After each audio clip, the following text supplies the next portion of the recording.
맞아요. 거의 비슷해요. 왜 이렇게 잘못해요? 그러니까 저는 오늘 가죽에 대해서 말할 자격이 있는 사람입니다. 네, 정확한 정보를 말씀을 드리려고 합니다. 자, 이분 누군지 아시나요? 조상님인가요? 퀴즈! 제가 이걸 맞추시는 분께는 제가 쓴 책이에요. 가죽과 관련해서 네, 정보서와 인문서를 강화하고 있는 이따 좀 말씀드릴 건데 자, 한번 맞춰보죠. 자, 다음 힌트는 너무 강렬해서 일단 뭔가 네? 머스카 바른. 발음 아니야. 네. 일단 이 주제와 관련이 굉장히 많고 아무도 모르시겠죠. 그러면 좀 힌트를 강하게 하나 드릴게요. 힌트는 브랜드 이름이에요. 에르메스. 땡! 벨루티. 루이비통. 네, 루이비통 맞습니다. 제가 이 책을 드리겠습니다. 이거 친필 사인이 가능하시고요. 근데 친필 사인이 이게 필수 옵션이라서 빼실 수는 없으세요. 오시면 멘트가 정해져 있는데 작가님 사인해주세요. 네, 이렇게 보면은 이제 정확하죠. 자, 루이비통이 원래 어떤 집안의 아들이었는지 혹시 아세요? 루이비통의 아버지가 뭘 하셨을까요? 루이비통의 제일 유명한 건 뭐죠? 트렁크. 마구 아니에요.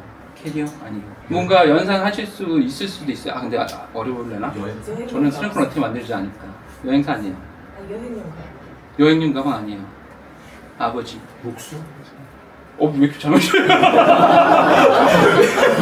목수였어요, 목수. 그래서 루이비통은 목공소집 아들이었습니다. 원래는 이제 아버지를 이어서 목수가 되려고 했다고 해요. 그런데 이제 돌연 14세의 어린 나이로 파리로 상경을 합니다. 걸어서 갔다고 하는, 어떻게 갔는지 모르겠는데 몇 날 며칠을 걸어서 갔다고 해요. 거기 가서 일을 하기 시작했어요. 그 일을 어떤 일을 했을까요? 제가 최종 직업과 연관이 있습니다. 염색이요? 염색 아니에요. 누드질 아니에요. 가죽과 관련이 없습니다. 이 직업. 뭘 만들었다고요? 최종 트렁크. 아버지는 뭘 했다고요? 목수. 얘는 뭘 했을까요? 젊은 루이비통. 아니 지금은 사실 없는 직업인 것 같아요. 지금 이게 원래 저희 쉬는 시간 중인데 보고서. 있는 직업은 아니에요. 좀 약간 그 당시에 뭔가 시대적 배경을 설명드리면 그 당시 나폴레옹 3세가 황제를 하고 있었고 그의 부인인 외제니 황후가 굉장히 황후스럽게 살고 있었죠. 그리고 기차가 생겨서 여행을 다닐 수 있었고 그런 시대적 배경에서 루이비통은 파리로 상경하여 맞아요. 거의 비슷해요. 짐꾼인데 어떤 짐꾼이냐면은 이삿짐을 싸주는 짐꾼. 이제 귀족들이 한번 이동을 할 때는 굉장히 많은 옷을 챙겨갔거든요. 그래서 그 옷을 싸는 역할을 했어요. 그래서 짐가방을 싸기 시작했는데 특출난 재능을 보여서 이제 호출을 많이 받은 거야. 그리고 그 중에 제일 대단했던 고객이 이제 그 외제니 황후였고, 그리고 나중에 이 외제니 황후의 지원을 받아서, 황실의 지원을 받아서 이제 트렁크 업체를 만들게 됩니다. 그러니까 이분도 이제 목공부터 사실 가지고 있던 스킬인 거예요. 그 개인적인 경험이 있었고, 그게 와서 짐을 싸다 보니까 짐을 이렇게 쌌을 때 이제 어디에 넣으면 좋을 것이다 라는 것을 알고 그거를 목공을 이용해서 프레임을 만들고 그거를 가죽으로 씌우는 거죠. 아니 그 당시엔 가죽은 아니고 이제 그 캔버스 소재이긴 하지만, 그래서 지금은 사실 루이비통을 모르는 사람이 없을 만큼 굉장한 경지에 오른 겁니다. 그래서 사실 저는 저도 그렇지만 제가 대학 시절에 그런 사진을 좋아했던 것처럼 모든 경험이 다 연결된다고 보거든요. 저는 그런 인생을 살아왔어요. 권 대표님과 제가 이제 함께 그 몰튼과 협업한 그 제품군들을 만들었잖아요. 그때도 저는 사실 그런 식으로 접근을 했어요. 처음에 자전거를 타야겠다. 타고 싶다보다는 타야겠다. 근데 사실 좀 지금 효과가 크게 있진 않은데 제가 더 열심히 하겠습니다. 그래서 자전거를 타고 싶다는 마음으로 이제 시작을 했어요. 자전거에 관심을 두고 이제 막 조사를 하죠. 조사를 하다가 연락을 드린 게 사실 권 대표님이에요. 제가 그때는 저희 고객분이셨어요. 그냥 어떤 다른 관계가 있었던 게 아니라 저희 고객분인데 자전거에 관련된 사업을 하는 걸 알고 있었고, 그래서 연락을 드리고 얘기를 하다 보니까 이제 몰튼이라는 자전거가 있고 거기에 대한 뭔가 그런 액세서리 같은 것도 좀 얘기를 해주시고, 그리고 굉장히 멋스럽고 막 이렇게 말씀하시니까 제가 샀어요. 그냥. 그렇게 되던데요? 그러지 않나요? 자, 그래서 자, 선정이 된 건지 뭐 당한 건지 모르겠지만 어쨌든 선정된 자전거를 구매했습니다. 그리고 이제 새로운 취미 활동을 시작하는 것 같죠. 저는 그냥 온전히 즐겼어요. 너무 재밌게. 이 작업실 식구들이 그래서 다들 자전거를 타거든요. 저희 시장님도 뭐 아시겠지만 몰튼 타고 뭐 브롬톤도 원래 타고 나머지 분들은 거의 브롬톤 타고 이제 그러다가 저희가 이제 좀 약간 너무 이 구각이 가까이 있다 보니까 무릎이 나가긴 했는데 그래서 라이더로서의 소양을 열심히 쌓습니다. 2년 동안 쌓으면서 아까도 그 이지그립 그 말씀하셨잖아요, 손잡이. 이제 그런 것들을 제가 이제 어떤 게 필요할지를 고민하면서 이제 타는 거예요. 하면서 이거 있으면 좋겠는데 이거 만들 수 있겠다. 딱인데 그런 것들을 만들어서 제품화를 하는 거죠. 그래서 액세서리 시장을 미리 한번 탐색을 해보고 이게 있나? 이지그립은 이제 아예 없던 거고, 그리고 그냥 삼각백은 있지만 불편한 점들이 있고 좀 더 보기 좋게 만들 수 있는 부분들이 있어서 그런 걸 고려해서 이제 제품화를 해서 여러분들이 또 잘 즐기고 계시는 이런 삼각백 그리고 이지그립을 만들게 됐습니다. 그래서 저는 이런 개인적인 이런 경험들이 모여서 지금까지 계속 뭔가 하나의 지점으로 이렇게 모인 것 같아요. 이렇게 모여서 사실 제가 어떻게 여러분들과 뭔가 접점이 있진 않았을 거 아니에요. 근데 그런 것들이 이렇게 모이다 보니까 여러분들과 만나게 되고, 그리고 이제 평소에 이제 또 라이딩 할 때는 모르셨겠지만 제가 이제 이런 공간에서 이런 작업을 하고 있고, 그리고 이런 가죽에 대해서도 말씀드릴 수 있는 부분이 있는 게 이제 그렇게 계속 연결이 되어 온 거죠. 제가 사실 인사를 안 드렸어요. 아실지 모르겠지만 지금 인사를 드릴게요. 이 지점들이 모여서 가죽공예가 된 운 좋은 대한민국 1세대 가죽공예가 김세준입니다. 저는 이제 가죽공방 JNK의 대표이고요. 그리고 가죽공예 베이직이라는 책 아까 보여드렸는데 이 책의 저자이기도 합니다.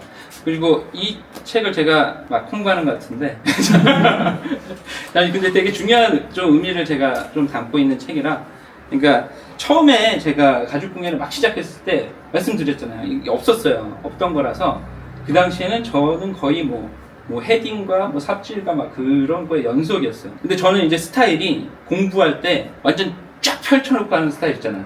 쫙 펼쳐놓고 이걸 다 이해할 때까지 외우지도 못해요. 기억력이 안 좋아가지고. 근데 그거를 한번 쫙 해서 오랜 시간 들여서 외우면은 그거를 남들보다는 그래도 이해도가 굉장히 높아지는 편? 시간이 되게 많이 걸려서 저는 보통은 뭐 시험을 3과목 보면은 한 과목 100점 맞고 이제 약간 그런 느낌이었어요. 사실 그 이전에 유럽식 가죽공예가 한국에 들어오기 이전은 가죽이란 분야는 공예는 굉장히 미비했고 그냥 산업이었어요, 완전히. 그래서 대부분의 용어들이 다 일본어, 뭐 기빠시, 뭐 약간 뭐 그런 거 있잖아요. 뭐 건축 용어랑 되게 막 겹치는 게 많더라고요. 그래서 더욱 이게 알 수가 없는데 그렇게 잘못된 정보들이 또 웹상에 있잖아요. 그러면 그것들이 계속 재가공돼요. 그 재가공된 것들은 심지어 뭐 이게 뭔 말인지조차 모르는 것들을 그거 보고 또 재가공이 돼요. 약간 그런 느낌이라서 저는 이제 그런 부분을 되게 많이 좀 탐구를 했어요. 탐구를 하고 실제로 이제 책을 쓰기로 마음을 먹으면서부터는 아예 이제 그런 실제로 가죽을 만드는 테너리들과도 많이 좀 얘기를 하고 물어보고 거기에 대한 정확한 답변을 얻고 그런 검증하는 절차를 거쳐서 이제 잘못된 정보 쳐내고, 그리고 제대로 된 정보는 검증하고, 그리고 그 총망라된 거를 다시 유목화해서 이제 이 책을 만들었고, 그래서 여기 보시면 이게 중간에 선이 있는데 여기서부터 레슨이거든요, 이제. 그러니까 절반 이상이 다 정보예요. 일종의 이제 참고서가 됐으면 하는 마음에 그렇게 만들었고, 그리고 이게 2018년 11월에 출간이 됐어요. 그리고 지금 이게 6세 정도 나왔거든요. 6,000권이 완판이 되고 실용사에서는 되게 많이 판매된 거예요. 특히 가죽에서는. 근데 한 19년도 이후로 이제 웹상의 정보를 제가 이번에 한번 검색을 해봤어요. 19년 이후로 나온 정보들이 그래도 적어도 이 책의 카테고리를 유목화된 제목의 나열을 참고하거나 아니면 여기에 또 이제 제가 바랬던 건데 여기에 또 살을 붙여서 더 좋은 정보로 가공된 것들, 그런 것들이 있더라고요. 물론 그분들이 아니라고 하시면 뭐 할 말 없지만 저는 그런 걸 좀 바랬어요. 후학이라고 해야 되나? 뭔가 저 다음에 가죽공예에 들어갈 후배님들은 저처럼 맨땅에 헤딩을 좀 줄였으면 좋겠다. 그래서 이 책을 만들게 됐습니다. 그리고 실제로 이 책의 수익금은 제가 뭐 이제 샌드위치 모임을 그래서 그 시각장애 어린이들의 미술 교육을 위한 모임이 있거든요. 그래서 그 미술 교육하는 단체가 있고 그 단체에 운영비를 저희가 지원을 해요.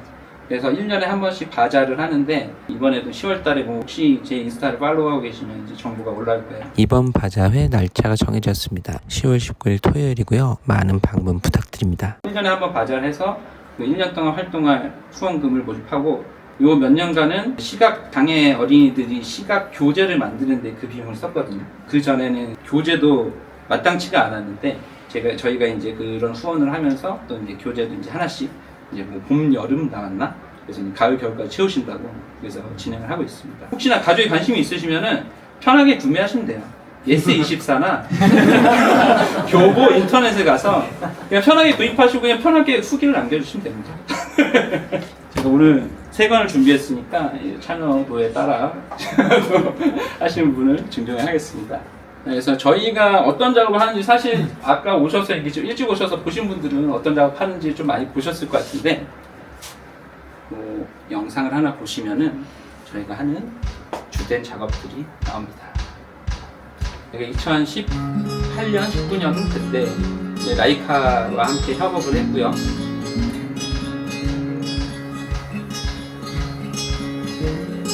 이렇게 아까 그립 부분 있잖아요. 그걸 가죽을 깎아서 이렇게 만듭니다. 가죽이란 소재는 두께가 있기 때문에 미리 저렇게 바느질 구멍을 뚫어놓고 그 구멍에 맞춰서 바느질을 하게 됩니다. 세즈 스티치라는 양손 바느질 기법이고요. 그리고 단면 아까 관심 가지신 분들 굉장히 많은데 저는 단면을 얼마나 매끄럽고 유연하게 처리하는가 저는 높이 지점이 브랜드마다 다르고 저희는 그 중에서도 굉장히 신경을 많이 써서 한 7, 8차례 정도 단면을 다듬고 있어요. 수직 결합을 하고 이렇게 완성이 됩니다.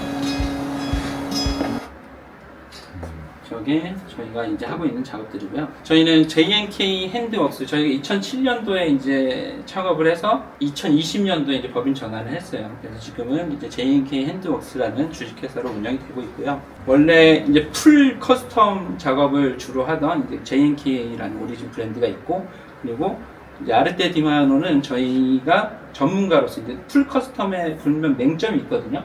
그러니까 뭔가 여기서는 뭔가 이 가죽으로 이런 걸 만들면은 이렇게 만드는 게 좀 더 나은데 아니면은 뭐 이런 구조에서는 이 가죽을 쓰는 게 좀 더 좋을 텐데 이제 그런 아쉬움들이 있는데 어쨌든 뭐 고객의 클라이언트의 요청에 따라서 제작을 해야 되는 거니까 근데 그런 아쉬움들을 조금 보완하고자 저희가 어느 정도의 전문가로서의 안목으로 선정된 구조와 가죽들 종류를 몇 개 해놓고 그 중에서 좀 골라서 물론 커스터마이징이지만 옵션 정도를 골라서 좀 더 편하게 할 수 있는 브랜드로 처음 시작을 했는데 지금은 사실 여기가 좀 메인이에요. 메인이고 해외에도 아르테 디마노로 거의 알려져 있습니다. 그리고 저희가 가죽 소재를 취급을 하거든요. 코드반이라는 조금 유니크한 소재인데 말의 엉덩이 부분 굉장히 견고한 그 글로시 레이어라는 뭔가 조직 치밀한 층이 있어요. 소가죽보다 훨씬 치밀한 유니크한 가죽을 저희가 수입을 하고 있습니다. 그리고 이거는 이제 저희 회사에서 추구하는 가치예요. 그러니까 저희가 핸드메이드란 정의가 굉장히 다르고 브랜드마다 이제 추구하는 방향성이 다 달라서 뭐 그게 다른 거지 뭐 틀린 건 아니니까. 근데 저희가 추구하는 가치라고 보시면 돼요. 뭐 간단하게 보면은 핸드메이드가 가진 가장 큰 오해 중 하나는 바로 투박스러움에 관한 것입니다. 이것은 손맛이라는 형태로 용납되어지는 제작물의 불충분한 마무리에 대한 관용으로 핸드메이드 제작물이 가질 수 있는 가치와는 거리가 있습니다. 핸드메이드라는 공정의 가치는 이 부분, 긴 제작 시간에 대한 보상에서 비롯되는 것이 아니라 이거는 작업 과정에서 필연적으로 발생하는 생산성 측면의 불리함일 뿐 핸드메이드의 진정한 가치는 제작사로서의 책임감과 작업 과정에 있어 인내 기나는 양산품과는 차별화된 압도적인 퀄리티에 있습니다.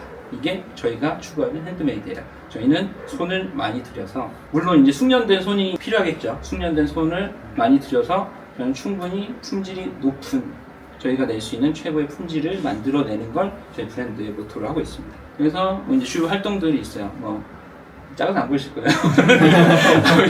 근데 뭐 여기저기 많이 했어요. 뭐 이제 작은 브랜드들이랑도 많이 하고. 그리고 뭐 LG 디스플레이, 삼성 카메라, 저희 이제 메인 거래처인 미국 라이카 스토어, 뭐 한국의 라이카 스토어들, BMW, 후지필름, 몰튼가도 했죠. 그래서 그렇게 계속 작업을 해왔고, 국내 히스토리 보시면은 뭐 전시회도 하고 영화 후원도 저희가 하거든요. 소품 같은 거. 그래서 그 헤어질 결심 보셨나요? 네, 거기에 보시면은 탕웨이가 여기에 이니셜이 각인돼 있잖아요. 그게 똑같이 각인된 가죽 제품들이 몇 개 나와요. 근데 저희가 원래 그 박찬욱 감독님이 저희 고객분이라서 고객님이라서 저기 보시면 내려가시면 저기 사인들이 있는데 그래서 가장 누리끼리한 사인이 박찬욱 감독님. 이제 새로운 영화 찍는다고 연락 주셔가지고 저희가 이렇게 기쁘게 작업을 했습니다. 그리고 뭐 강연 같은 것도 가끔 나가고 이런 것들을 하고 있습니다. 그리고 해외에는 이제 미국의 스토어에 입점이 돼 있고요. 대만, 인도네시아, 영국, 홍콩, 그리고 뭐 한국에는 루비워크샵에도 있고, 그리고 이제 저런 카메라 관련된 곳에도 있고. 그러니까 저는 오늘 가죽에 대해서 말할 자격이 있는 사람입니다. 제가 말한 정보가 어디 가서 뭐 사실 뭐 인생을 살면서 듣긴 어려우실 거예요. 이제 앞으로 듣긴 어려우시겠지만 굉장히 정확한 정보를 오늘 말씀을 드리려고 합니다. 자, 화장실 갔다 오실까요? 자, 5분 뒤에 시작하겠습니다.